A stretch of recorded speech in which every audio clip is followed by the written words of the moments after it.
Halo Malaysia, selamat pagi, salam sejahtera Malaysia. Malaysia kita punya, cintai Malaysiaku, kita jaga kita.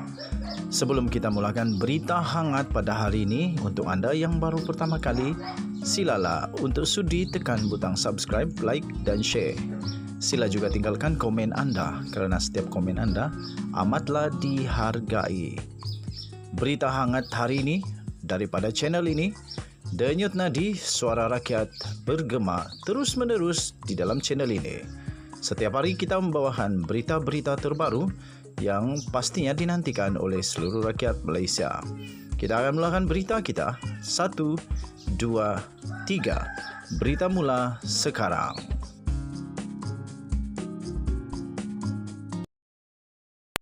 Salam sejahtera Malaysia, selamat malam. Berita terkini dipetik daripada sahbudin.com.net dengan tajuk 4 faktor Agong mungkin tolak kehendak UMNO bubar Parlimen. Berita penuh yang di-Pertuan Agong Al-Sultan Abdullah Rayatuddin Al-Mustafa Billah Shah boleh menolak nasihat Perdana Menteri Dato' Seri Ismail Sabri Yaakob untuk membubarkan Parlimen dalam masa terdekat.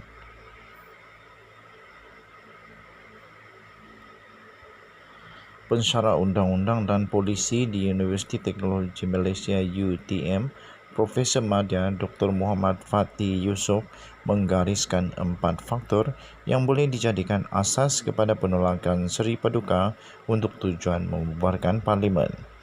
Pertama, katanya, Perdana Menteri ketika ini tidak mewakili sebuah parti atau gabungan parti secara solid atau kukuh. Dengan amalan sebelum ini, nasihat Perdana Menteri sudah dianggap mewakili kabinet tanpa perlu dipersoalkan.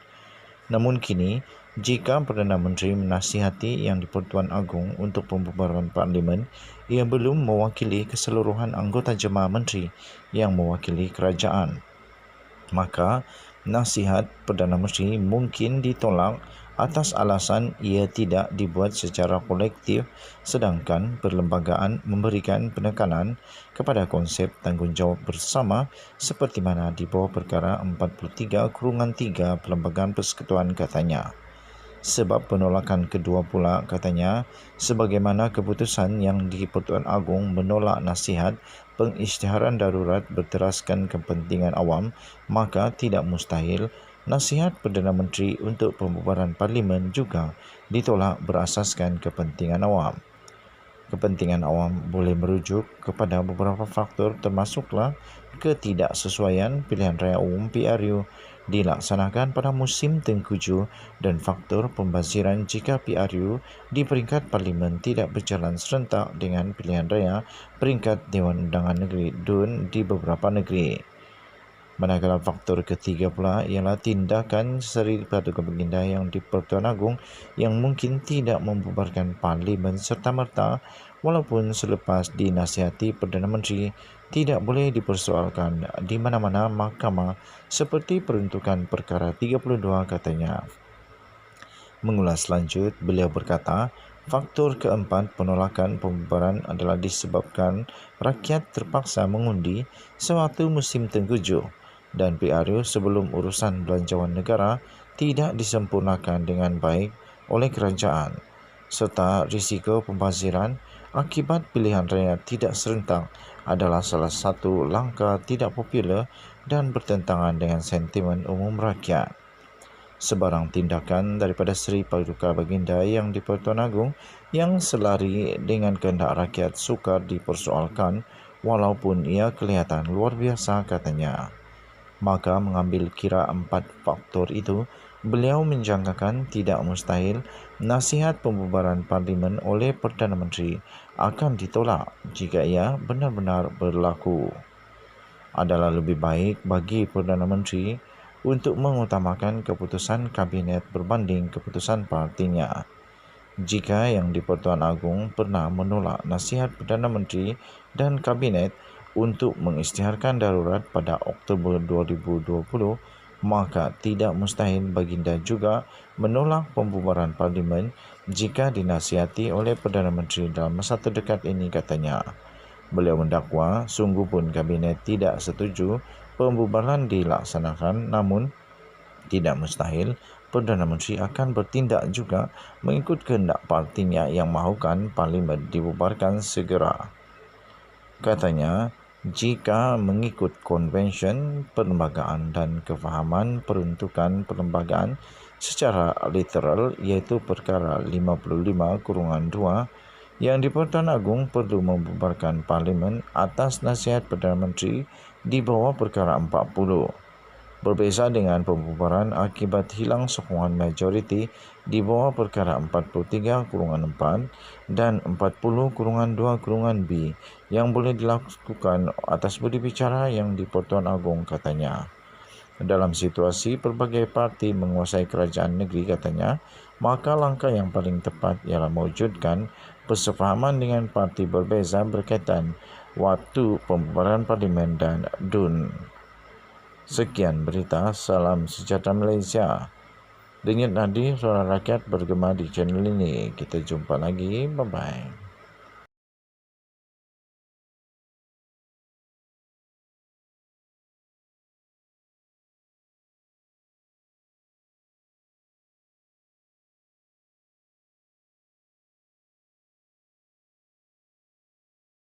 Sejahtera Malaysia. Anak-anak saya baru bangun tidur. Syukurlah anak-anak sihat. Yang penting kita jangan makan duit haram. Jangan makan duit yang bukan hak kita. Jangan curi duit negara. Jangan buat macam-macam lah, pecah amanah kah. Kita makan biar sikit tapi halal. Jangan makan banyak tapi mencuri. Akhirnya saya tepuk tangan. Tahniah, bravo kepada Ketua Pengarah SPRM. Ketua Pengarah SPRM. Dia berjanji ini yang akan membuatkan ramai ahli politik makin tak cukup tidur. Katanya, jerung tidak terlepas tindakan. Itu kata Azam Baki. Itu komitmen dia. Bagus. Suruhanjaya Pencegahan Rasuah Malaysia SPRM akan mencari kaedah terbaik bagi membolehkan masyarakat tidak terlepas daripada mengikuti perkembangan terkini sesuatu siasatan dan kes yang dikendalikan oleh SPRM yang dibawa ke mahkamah. Ketua Pesuruhjayanya Tan Sri Azam Baki berkata, langkah ini bagi mengikis persepsi masyarakat terhadap badan itu yang sering dikatakan menahan individu berstatus ikan bilis atau golongan bawahan. Sebaliknya, golongan atasan atau disebut jerung terlepas daripada sebarang tindakan. Katanya dalam kenyataan itu, berapa banyak ikan bilis SPRM kenakan tindakan? Sekarang berbanding kes berprofil tinggi, sebab ini adalah persepsi mereka. Kadang-kadang mereka tertinggal dalam mengikuti laporan kes SPRM yang dilaporkan media. Setiap kes berprofil tinggi yang kami siasat, saya rasa SPRM telah melaporkannya termasuk pertuduhan. Ini tidak. Mereka masih mengatakan kami hanya siasat ikan bilis. Saya pun tidak tahu adakah tangkapan kes Mitra, 1MDB, SRC International, isu skandal kartel itu dikategori sebagai ikan bilis, katanya kepada Bernama. Azam berkata SPRM sentiasa melakukan sebaik mungkin untuk mengambil tindakan terhadap kes-kes rasuah yang membabitkan ketirisan dalam negara, sama ada dilakukan oleh ikan bilis atau jerung yang mendatangkan mudarat kepada rakyat dan negara. SPRM menjalankan tugas dengan membuat pengesanan. Ada kes sebelum ini pegawai kanan kerajaan grade Jusa B kami tahan. Individu ini bukan ikan bilis tetapi seorang yang berprofil tinggi, katanya. Mengenai ada individu yang ditahan untuk siasatan namun dibebaskan, Azam berkata perkara itu berlaku disebabkan ada kes tertentu yang tidak dipersetujui oleh Jabatan Peguam Negara. Tidak semua kes akan berakhir dengan pertuduhan dikenakan. Kita kena terima fakta itu. Kita kena hormati keputusan Peguam Negara. Katanya sambil menegaskan bahawa Jabatan Peguam Negara tidak pernah menghalang SPRM menjalankan atau meneruskan siasatan sesuatu kes. Berhubung salah laku dalam kalangan anggota dan pegawai SPRM, Azam berkata Suruhanjaya itu mempunyai jawatan kuasa aduan dan tindakan tegas akan diambil terhadap mereka yang terlibat dalam rasuah atau salah laku. Katanya, kami ada jawatan kuasa aduan. Saya telah buktikan sebelum ini yang kami sendiri mendakwa mereka, anggota dan pegawai SPRM yang ada masalah tata tertib di mahkamah jika ada salah laku. Saya tidak berkompromi sekiranya ada pegawai atau anggota saya terlibat salah laku, tambahnya. Dan kemudian beliau juga berkata, kami tunjuk pada orang awam. Tiada benda yang hendak saya sorokkan daripada masyarakat. Jika ada maklumat, saya bagi jaminan bahawa kami akan terus menjalankan siasatan, katanya dalam kenyataan itu. Tahniah diucapkan kepada SPRM kalau benda ini betul. Tahniah, inilah yang rakyat nantikan. Denyut nadi suara rakyat bergema di channel ini. Kita jumpa lagi. Bye-bye. Tuan-tuan dan puan-puan yang dihormati sekalian. Saksi-saksi, bukti demi bukti membawa Najib dalam kancah kebahayaan. Kancah kebahayaan. Adakah di dalam Kamus Dewan dan Bahasa kancah kebahayaan? Aduh. Saksi demi saksi mengaku, membuat pengakuan saksi, membuat keterangan saksi yang nampaknya memang agak beratlah untuk Najib Razak menang. Najib Razak. Kesian Najib Razak. Kalaulah dia dipenjara, ditambah lagi penjara daripada kes-kesnya yang lain, dia juga berisiko untuk dipenjara sampai seumur hidup di penjara. Terbaru ini tuan-tuan dan puan-puan, seorang saksi berkata, saya tak ada akses terus kepada Najib. 27 September 2022 kemarin, seorang bekas pegawai Kementerian Kewangan pada hari ini memberitahu bukan menjadi amalan lazim untuk seseorang memintas pihak atasan dan bercakap terus dengan Perdana Menteri pada ketika itu, Najib Razak. Disebabkan itu, kata Siti Zawiyah Maddesa, dia tidak mempunyai akses secara langsung kepada Najib, yang ketika itu juga menjadi Menteri Kewangan, untuk menyuarakan kebimbangannya terhadap 1MDB.